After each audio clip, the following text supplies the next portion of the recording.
கருடனின் சிலை ஏன் எப்போதும் கோயிலுக்கு வெளியே இருக்கிறது? இதற்கு பின்னால் என்ன ரகசியம் இருக்கிறது? அந்த அற்புதமான புராண கதை பற்றி இன்று தெரிந்து கொள்வோம். இந்த கதை நம்மை பக்தியின் உண்மையான அர்த்தத்தை பற்றி சிந்திக்க வைக்கும். ஒருமுறை நாரத முனிவர் வைகுண்டத்திற்கு விஜயம் செய்தார்.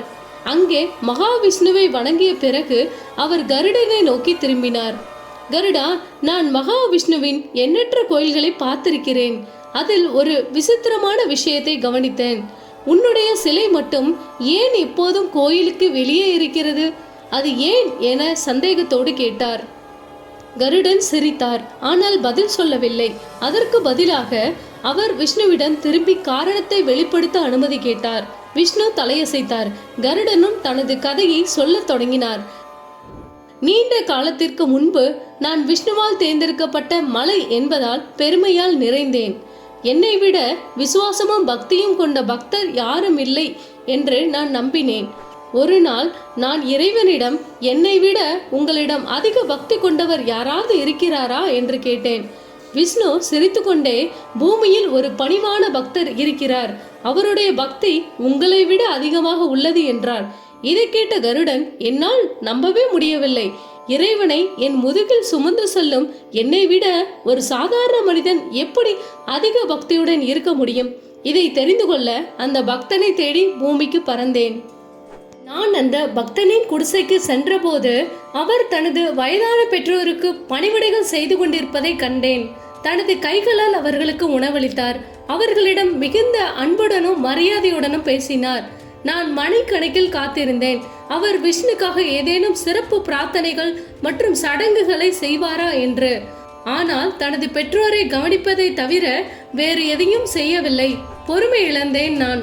என்னை யார் என்று கூறி நீ விஷ்ணுவின் மீது கொண்டிருக்கும் பக்தியை காண வந்தேன். ஆனால் நீ உன் பெற்றோருக்கு மட்டுமே சேவை செய்வதை காண்கிறேன். உன் வழிபாடு எங்கே? உன் பிரார்த்தனைகள் எங்கே? உன் காணிக்கைகள் எங்கே என்று கேட்டேன். ஆனால் அவரோ, என் இறைவன் விஷ்ணு பகவான் என் பெற்றோரின் இதயங்களில் வசிக்கிறார். நான் என் பெற்றோருக்கு சேவை செய்வதன் மூலம் அவர்களின் இதயங்களில் குடியிருக்கும் என் பெருமானுக்கு சேவை செய்கிறேன். என் பிரார்த்தனைகள் என் செயல்களிலும் என் காணிக்கைகள் என் அன்பிலும் உள்ளன என்றார். அந்த நொடியில் அவரின் குடிசையில் ஒரு தெய்வீக ஒளி பிரகாசித்தது. விஷ்ணு பகவான் தோன்றினார். கருடா, உண்மையான பக்தி என்பது என்னை உன் முதுகில் சுமப்பது மட்டுமல்ல, உங்கள் இதயத்தில் அன்பை சுமப்பது ஆகும் என்றார். நான் எனது தவறை உணர்ந்தேன். எனது பக்தி கடமையால் பிணைக்கப்பட்டது. ஆனால் அந்த பக்தனின் பக்தி தூய அன்பால் நிறைந்தது. அன்று நான் எனது இடத்தை புரிந்து கொண்டேன்.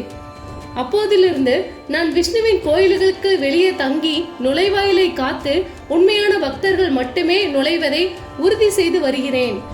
நான் உள்ளே இறைவனின் அருகில் உட்காருவதில்லை.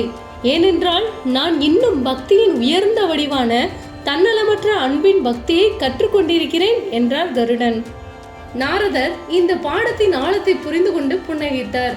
அவர் கருடனை வணங்கி தனது இதயத்தில் உலகத்துடன் பகிர்ந்து கொள்ள மற்றொரு அழகான கதையை சுமந்து சென்றார். நண்பர்களே, இன்றைய கதை நமக்கு என்ன பாடம் கற்பித்தது? பக்தி என்பது வெறும் சடங்குகள், பிரார்த்தனைகள் மட்டுமல்ல. அது இதயத்திலிருந்து வரும் தூய அன்பு. கருடன் கோயிலுக்கு வெளியே நிற்கும் காரணம் அவர் இன்னும் பக்தியின் உண்மையான அர்த்தத்தை கற்றுக்கொண்டிருக்கிறார் என்பதை நமக்கு நினைவூட்டுகிறது. இந்த அழகான கதை உங்கள் நண்பர்களுடன் பகிர்ந்து கொள்ளுங்கள். அடுத்த பதிவில் மீண்டும் சந்திப்போம். நன்றி.